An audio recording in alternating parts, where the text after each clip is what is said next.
Strait of Hormuz, International Shipping Lane, Alpha 1, 3:14 p.m. The sun is a blinding white hammer beating down on the Persian Gulf. The air temperature is 115 degrees Fahrenheit. The water temperature is 90. It is a suffocating, humid oven. Cutting through the haze, steaming at a steady 20 knots, are two gray giants. The USS Paul Ignatius and the USS Gravely, Arleigh Burke-class guided missile destroyers, Flight 2A. They are not alone. Behind them, stretching back for 5 miles, is a convoy of 7 massive supertankers, Liberian, Panamanian, and Marshall Islands flags fluttering in the hot wind. They are carrying 14 million barrels of crude oil, enough energy to power the east coast of the United States for a week. This is a standard freedom of navigation escort. Routine, boring, essential. But at 3:14 p.m., the routine died. On the bridge of the Paul Ignatius, the radio crackled. It wasn't the usual static or the garbled chatter of fishermen. It was a voice speaking perfect, cold English. American warships. This is Admiral Alireza Tangsiri of the Islamic Revolutionary Guard Corps Navy. The Strait of Hormuz is now closed. By order of the Supreme Leader, this waterway is declared a sovereign exclusion zone. Reverse your course immediately, or you will be destroyed. Commander James Hambone Hamilton, standing on the bridge wing, raised his binoculars. He didn't need them. 3 miles ahead, blocking the narrow 2-mile-wide channel, was a wall of steel. It wasn't just a few speedboats. It was the entire northern fleet of the IRGC, 4 Mauge-class frigates, 6 Sina-class missile boats, and swarming around them like angry wasps, over 50 Ashura fast attack craft, heavily armed with machine guns, rocket pods, and suicide charges. They were sitting dead in the water, perpendicular to the shipping lane. A physical blockade. They had laid a line of floating sea mines in front of them, bobbing ominously in the waves.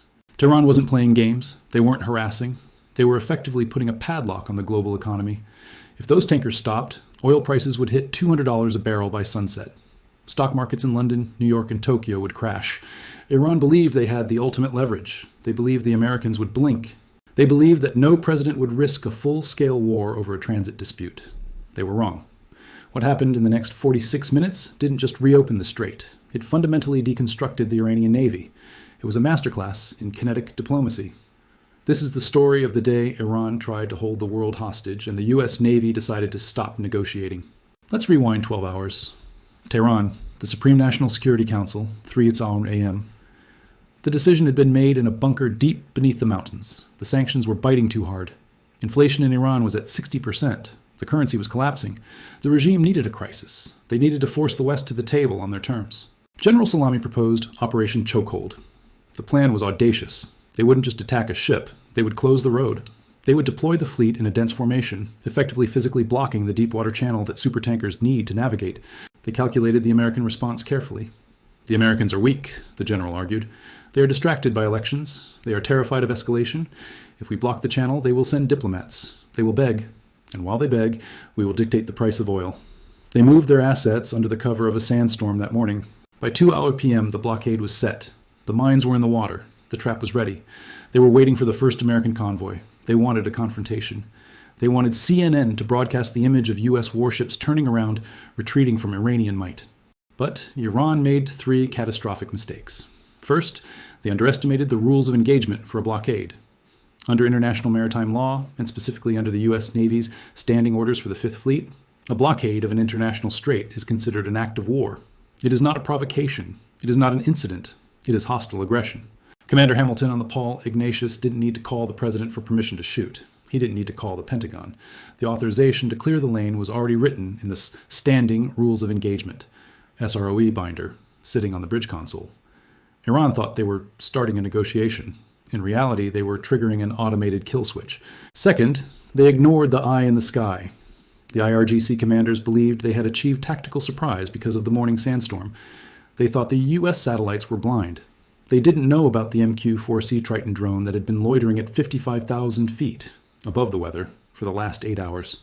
The Triton wasn't using optical cameras. It was using synthetic aperture radar, SAR. It saw through the sand. It saw through the clouds. The U.S. Navy knew exactly where the mines were. They knew which ship was the command vessel. They knew the fuel status of the speedboats. While the Iranian admiral was preparing his radio speech, the tactical action officers on the American destroyers were already assigning target numbers to every single Iranian vessel. Track 101 locked, Track 102 locked, Track 103 locked. The solution was already built. The missiles were already warmed up. Third, and this was the mistake that would cost them 200 sailors, they assumed that U.S. destroyers were alone. They looked at the radar and saw two blips, Paul Ignatius and Gravely. They thought, 54 Iranian ships versus 2 American ships. We have the numbers. They forgot that the U.S. Navy fights as a joint force. They didn't see the submarine. Cruising silently at 400 feet, directly beneath the Iranian formation, was the USS Georgia, an Ohio-class guided missile submarine, SSGN. It wasn't carrying nuclear missiles. It was carrying 154 Tomahawk Block Vice cruise missiles packed into its vertical launch tubes. The Georgia had been tracking the Iranian fleet's acoustic signatures all day. The captain of the Georgia was just waiting for the code word. Iran thought they had built a wall. They didn't realize they were standing on top of a volcano. 3:16 p.m. The ultimatum. Admiral Tangsiri, Commander Hamilton's voice replied over the open channel. It was broadcast to every ship in the Gulf. His tone was conversational, almost bored. This is the USS Paul Ignatius. You are in violation of international law. You are blocking a transit passage. I'm ordering you to disperse immediately and clear the minefield. You have 5 minutes to comply. If you do not move, you will be moved. The Iranian admiral laughed. He actually laughed on the radio. You are 2 ships, Commander. We are a fleet. Do not dictate to us in our waters. Turn around or we open fire. Hamilton didn't reply to the admiral. He turned to his weapons officer. Weps, spin up the birds, set condition zebra, all stations, batter up. The Paul Ignatius and the Gravely didn't turn around. They accelerated from 20 knots to 30 knots, flank speed. They were driving straight at the blockade. The Iranian admiral panicked. This wasn't the script. The Americans were supposed to stop. They were supposed to be afraid. All ships, the Iranian admiral screamed. Weapons free. Destroy them. At 3:19 p.m., the first Iranian missile left the rail of the Submarine frigate, a Noor anti-ship cruise missile. Smoke trailed across the water. The time for talking was over. The 46 minutes of destruction had begun. Strait of Hormuz. 3:19 p.m. and 15 seconds. The Iranian Noor anti-ship missile was airborne, streaking at Mach 0.9, just 50 feet above the water, targeting the bridge of the USS Paul Ignatius. Behind it, the entire Iranian blockade line erupted. Mortars, heavy machine guns, and rockets from the 50 Ashura speedboats turned the air into a storm of lead. It looked like a wall of fire moving toward the American destroyers. Tehran's strategy was saturation. Throw so much metal in the air that the American Aegis defense systems choke, but the Aegis combat system doesn't choke. It eats data for breakfast. On the USS Paul Ignatius, the AN/SPY-6 radar didn't see chaos. It saw distinct vectors. Vampire inbound, bearing 010, range 4 miles. The tactical action officer, TAO, didn't even shout. He just authorized the system. Auto special, clear the sky. The vertical launch system, VLS cells on the bow of the destroyer blew open. Whoosh! An ESSM, Evolved Sea Sparrow missile, rocketed out of the cell. It maneuvered instantly, pulling 50 Gs, turning horizontally within a second of launch. It met the Iranian missile 2 miles out. A fireball blossomed in the sky. The Iranian missile was vaporized. The debris rained down harmlessly into the sea. But the swarm was closing. The speedboats were rushing in at 45 knots, trying to get within RPG range. Surface contacts closing, range 3,000 yards. This is the danger zone. Missiles are too expensive to use on 20-foot fiberglass boats, so the Navy uses the buzz saws. Batteries release. Green light on the 25s. The Mk-38 Mod 3 25mm chain guns on the port and starboard decks woke up. These are stabilized, laser-targeted autocannons. The sound is rhythmic, heavy, terrifying. The rounds are high explosive incendiary. The lead Iranian speedboat, carrying 4 Revolutionary Guards and a heavy machine gun, took a 3-round burst. The first round hit the engine block. The second hit the fuel tank. The third hit the pilot. The boat didn't just stop. It disintegrated. A pink mist of fiberglass and fuel vaporized in a sudden flash. Target destroyed. Shifting left. The gunners weren't aiming. The optical sensors were locking onto the heat signatures of the boat engines. The sailors were just squeezing the triggers. It was a turkey shoot. One by one, the Ashura boats exploded. Boat 4, gone. Boat 9, gone. Boat 15, hit by a 5-inch shell from the main gun. It simply ceased to exist. 3:24 p.m. The submarine speaks. While the surface battle raged, the Iranian admiral on the frigate Submarine was screaming orders. Why are they not sinking? Fire more missiles. Close the distance. He was focused on the destroyers. He had forgotten to look down. Beneath his keel, the USS Georgia had received the flash message from Central Command. Execute Strike Package Alpha. The submarine didn't surface. It didn't need to. From 150 feet deep, the silo hatches opened. Capsules floated to the surface, broke the water, and cracked open. Tomahawk Block VI missiles, the new maritime strike variant. They are designed to hunt ships. The Iranian sailors on the deck of the Submarine froze. They saw smoke trails erupting from the empty ocean behind them. Missiles! From the water! From the water! The Tomahawks didn't fly high. They dropped to wave-top height, cruising at 550 miles per hour, weaving to avoid radar. The Iranian frigates have point defense systems, but they are old, Soviet-era AK-630 guns. They can track one target. They couldn't track 16 Tomahawks arriving simultaneously from the rear. The first missile hit the Submarine amidships, right below the funnel. The 1,000-pound warhead detonated inside the engineering spaces. The ship buckled. The keel snapped. The back of the ship lifted out of the water. The Admiral's command center was engulfed in flames instantly. The radio transmission cut dead mid-scream. The second missile hit the Sahan frigate. It punched through the bridge and exploded in the magazine.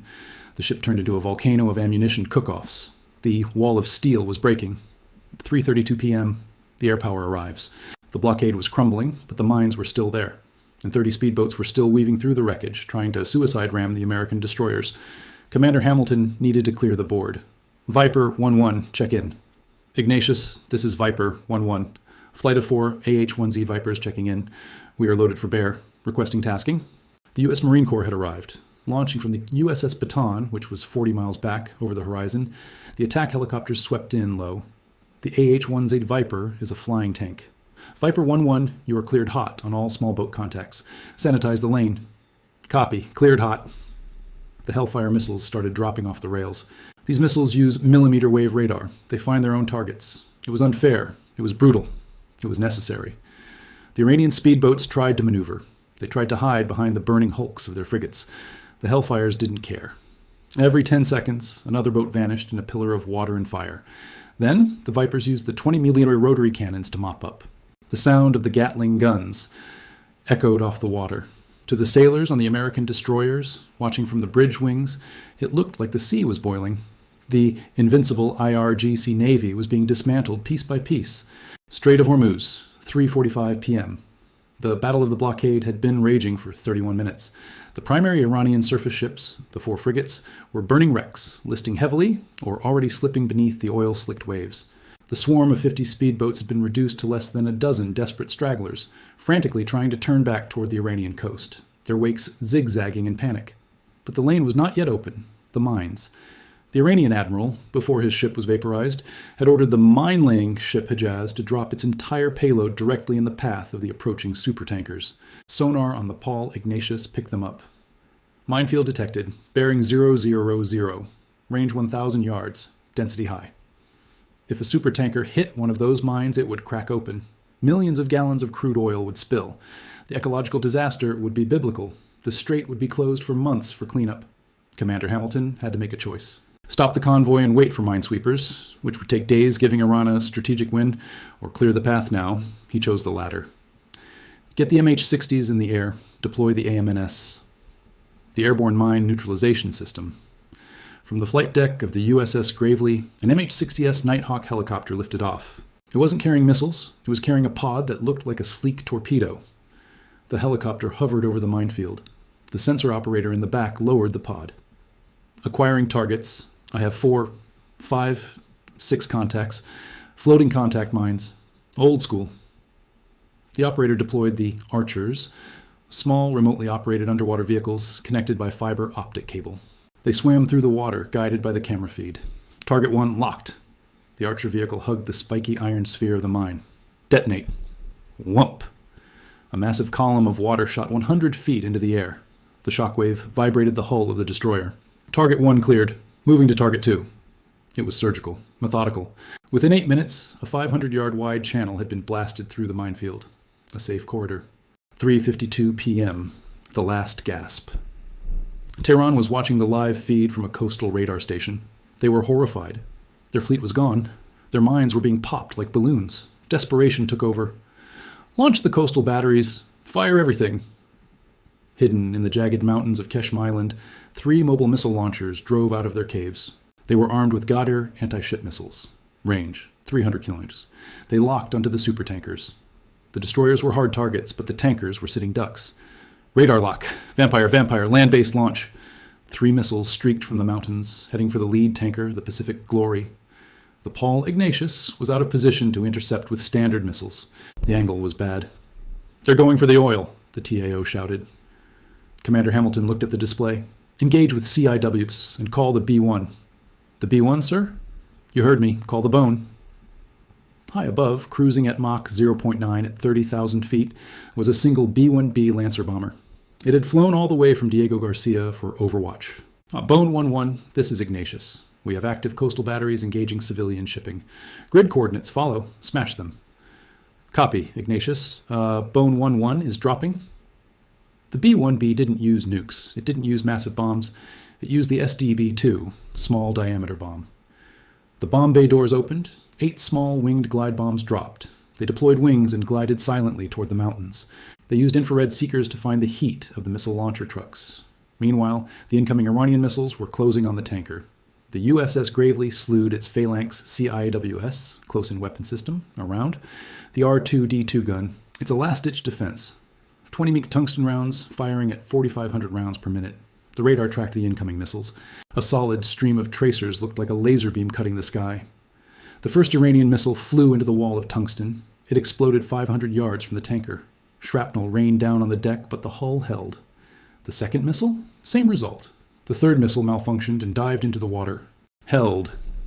The second missile? Same result. The third missile malfunctioned and dived into the water on its own. Then, the mountains exploded. The B-1B's bombs found their targets.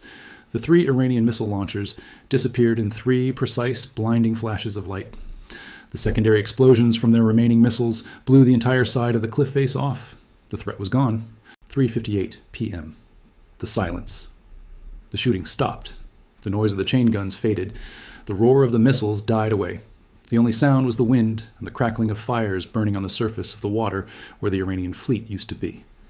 Commander Hamilton keyed the radio to the lead tanker. "Pacific Glory, this is Paul Ignatius. The road is paved.